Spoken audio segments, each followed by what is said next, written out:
Friends, our reading this morning is a brief poem by the Harlem Renaissance poet Langston Hughes.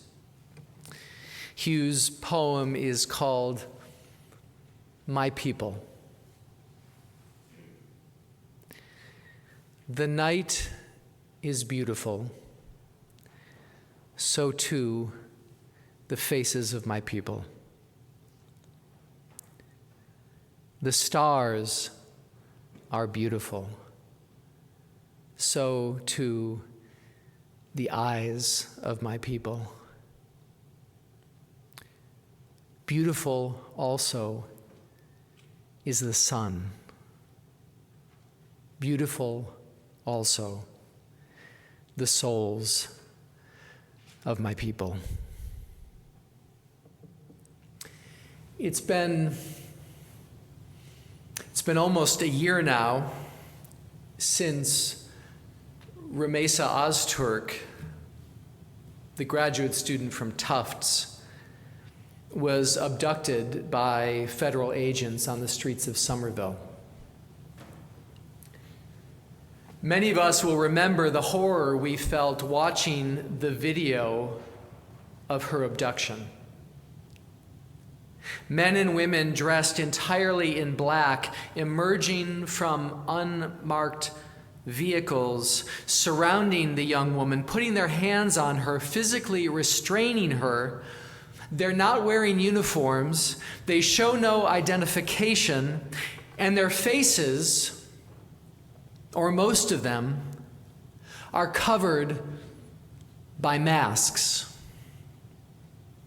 Black masks. And that was the part of that video that chilled me the most.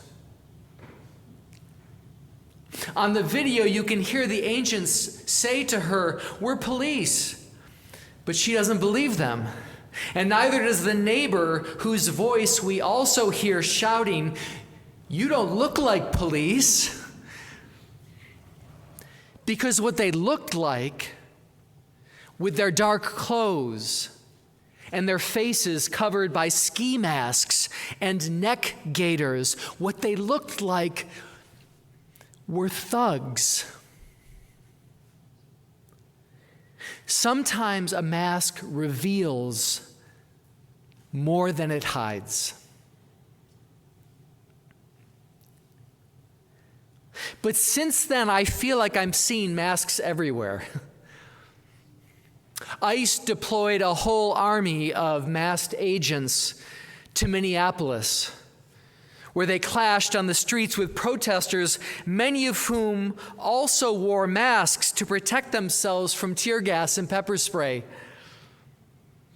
The young men in my neighborhood in D.C. wear their neck gaiters pulled up over their noses while walking down the street. It seems to be the fashion now.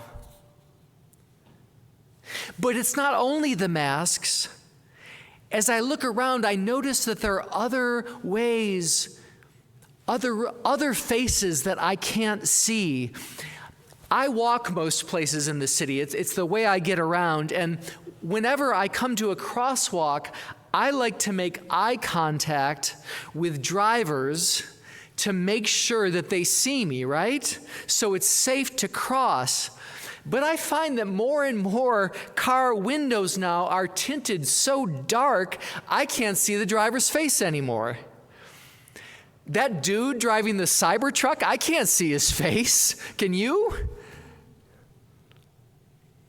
Then just the other day, I was walking down Mass Ave, and someone was walking toward me with their head bent over their phone like this. And they weren't talking to anyone. They were just scrolling while strolling. I do it too, right? We all do. I tried to make eye contact with them to negotiate the extra tight space of our snowy sidewalk, but they never saw me coming, and then seemed really startled when we ran into each other, right? Surprised that someone else might be walking down Mass Ave in Cambridge. Why do I feel like I don't see anyone's face anymore? And why does that make me really uncomfortable? Why does it make me feel less safe? 6 years ago during the pandemic, we all started wearing masks for our safety, the safety of others. We did it because we cared. Some of us will still wear masks, especially at this time of year, donning our KN95s during flu season, which is great. These aren't the kind of masks I'm talking about today. But 3 years on from the pandemic, other kinds of masking and other forms of concealment linger and proliferate. And it doesn't feel to me like it's about our health and well-being. It feels rather like an indicator of all the ways we've grown further apart from one another since the pandemic, become more isolated, more lonely, more disconnected. And now, with ICE, the masks are feeling downright sinister. I'm trying to understand what's going on here and what's at stake. To help us understand the costs of all the masking and concealment, I think we first need to understand what I would call the theological significance of a human face, the meaning of a human face. Now, I'm guessing that when you woke up this morning and looked at yourself in the bathroom mirror, you weren't thinking, what's the theological significance of my face, right? You were like, do I need to shave? Do I need to moisturize? Maybe you were, checking out all the, little pieces of your face that sometimes we can be our worst critics when we're looking in the mirror in the morning, right? But let me be the first to tell you that theologically speaking, you have a beautiful face, right? You have a beautiful face anyways, but as a minister, I can say, theologically speaking, you have a beautiful face. My Italian great-grandmother used to say, che bella faccia, right? What a beautiful face you've got. In the book of Genesis, God is said to have created human beings in God's own image and likeness. And that when he did, God kind of stepped back from his creation and kind of beheld us and took a good look at us and was well pleased. And he said, it is good. It is very good. If God were Italian, he would have said, che bella faccia, right? Since then, theologians and philosophers in the West have identified the face as the physical manifestation of that divine likeness, that divine goodness. Our faces are said to be the place where the imago Dei, the image of God, shines through us most brightly. If you want to think about it in humanist terms, you might say that our face is the standard bearer of our inherent worth and dignity, our personhood, our value. And because our face is the seat of our dignity, it places a kind of moral claim on all who behold it, right? To see another's face is to behold and acknowledge their worth, their value. There's something about the face of another that draws us into relationship and holds us morally accountable to one another. What I'm saying is there is a relationship between seeing someone and respecting them, really respecting them. After all, that very word respect comes from the Latin root, meaning to see, right? Spectator, spectacle. To respect is to literally see again.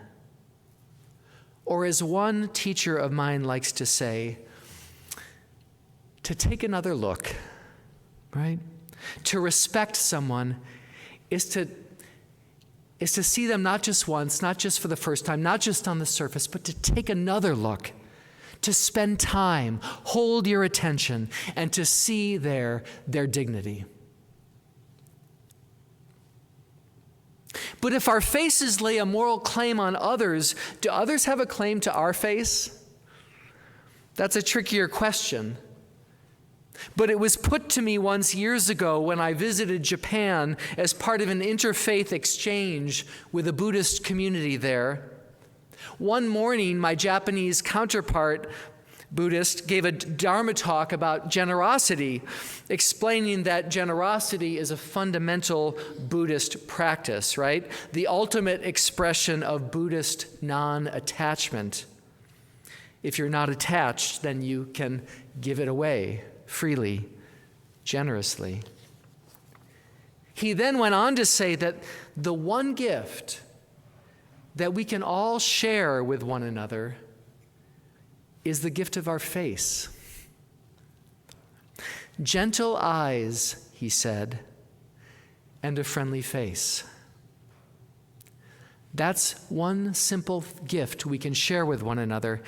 And he repeated it. He made a mantra of it and kept repeating, gentle eyes and a friendly face. What a beautiful gift that can be. Now look, we all know a vain person or two who really believes that their face is God's gift to humanity, right? But that's actually the argument that I'm making this morning, right? Albeit in a different key, right? I'm saying that all of our faces, right, are God's gift to the world, are our gift to the world. A beautiful sight to behold. Che bella faccia. This theology of the human visage is, I think, captured beautifully in this poem we read by Langston Hughes. His ode to the beauty of the faces and souls of his African American brothers and sisters.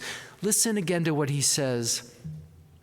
The night is beautiful, so too the faces of my people. The stars are beautiful, so too the eyes of my people. Beautiful also is the sun. Beautiful also are the souls of my people. The face, the eyes, the soul, to see and acknowledge the beauty in another's face is part of what makes them our people, right? Not just people, but our people. It matters that we see one another. So what happens then when we hide our faces from one another? What are the potential consequences or risks of such concealment? Well, it goes without saying that when we don't see one another, our sense of moral accountability to them, our responsibility for them is weakened. Our sense of solidarity, my people, is eroded. Our trust in each other is diminished. I'm going to say something a little provocative and I think probably controversial. But I believe that there is a moral continuity between the ICE agent's mask and all the ways that we conceal ourselves from one another. The moral distinction is significant, but it's one of degree, not of kind. Both kinds of masks are an abrogation of our moral responsibility to one another. One is small and at first glance seemingly harmless. The other portends a frightening future, but they are related, these masks. And if you don't want to take my word for it, then listen to the testimony of folks who have lived in societies that have gone from an open democratic culture to an authoritarian one. They will tell you that one of the ways you can tell that that transition is happening is when people stop acknowledging each other in public. When the public square ceases to be a place where our accountability to one another is acknowledged and instead becomes a place of fear and isolation and mistrust, right?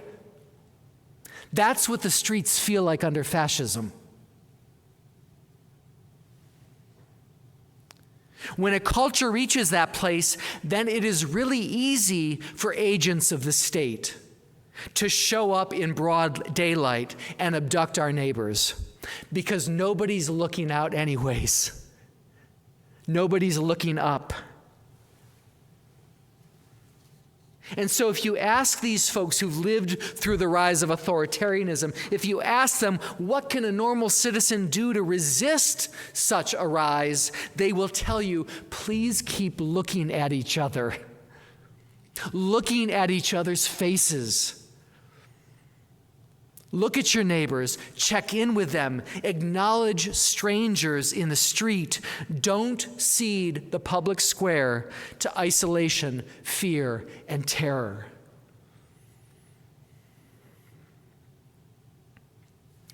A culture where everyone has retreated into their private sphere.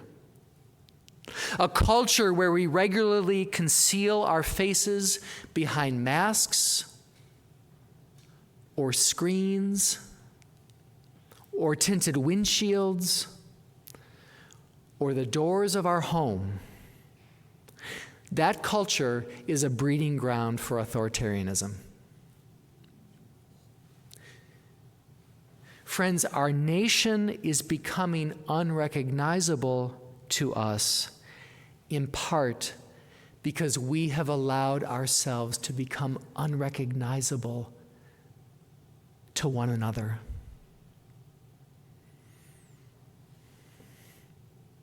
We got to take off our masks.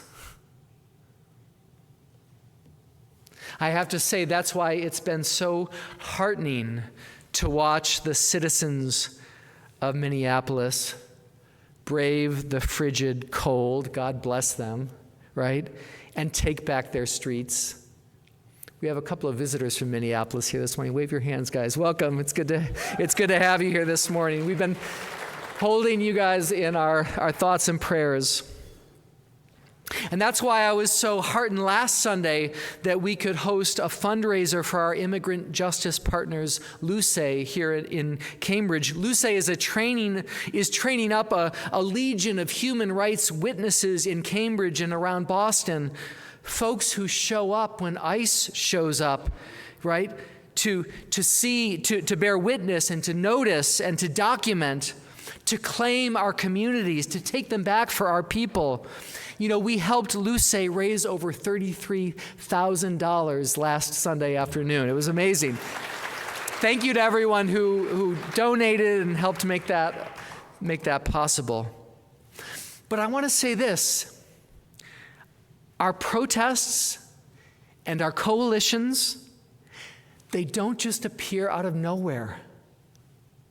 They depend on the prevalence of people who refuse to hide their faces, right? Luce's ability to summon an enormous network of Cantabrigians to show up for their neighbors when ICE comes depends on an underlying culture where we still acknowledge our neighbors when we pass them on Mass Ave, right? And that's up to us to create and maintain that culture, right? And maybe we don't just acknowledge them. Maybe we say hello, right? Maybe we offer them gentle eyes and a friendly face. Gentle eyes and a friendly face. It's not as crazy as it sounds. It's not as hard as it sounds. And it's a small price to pay for the health of our democracy. We owe it to one another. So let them see your beautiful faces. Amen.